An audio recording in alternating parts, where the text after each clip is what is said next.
si è voluto organizzare questo incontro, questo appuntamento dove si rende noto il lavoro fatto da un professionista medico padovano, riconosciuto poi a livello internazionale, un lavoro sull'intelligenza artificiale. Poco si sa dell'intelligenza artificiale, abbiamo bisogno di momenti come questi per approfondire, soprattutto in campo medico, per capire come può cambiare la nostra vita in meglio con l'applicazione dell'intelligenza artificiale, tenendo conto di quelle che sono anche le possibili conseguenze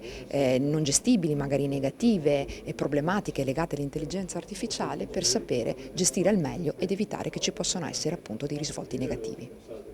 Quali sono i settori in cui l'intelligenza artificiale in medicina può conoscere i maggiori risultati? Praticamente tutti i settori con dei distinguo. Anzitutto la diagnostica può essere di grande aiuto e supporto in radiologia, specialmente per individuare le situazioni in cui non ci siano malattie, evidenze di malattie, segni e sintomi di malattie. In quel caso l'intelligenza artificiale raramente sbaglia, mentre può essere di supporto per individuando primi segni di malattia che possono magari sfuggire a un occhio non esperto. Sempre in ambito diagnostico possono essere utili come supporto alla medicina di laboratorio, nel senso che individuando tutti i valori che siano fuori soglia, in eccesso o in difetto, ed indirizzando eventualmente il medico di famiglia attraverso anche delle indicazioni scritte verso quali campi, nei termini probabilistici, indirizzare gli approfondimenti diagnostici, quindi dicevamo radiologia, laboratorio sicuramente, ma anche in tutta la diagnostica precoce. In questo caso l'aspetto negativo può essere che si vada verso una sovradiagnosi, nel senso che quando si interviene troppo precocemente, a volte situazioni che si sistemano o guariscono spontaneamente possono essere considerate come anomale, e quindi questo è già un eventuale limite. Quindi la diagnostica nella terapia senz'altro può essere validissimo, perché può ad esempio consigliare la terapia più adeguata per quel tipo di problema, in particolare nei pazienti multiproblematici e gli anziani,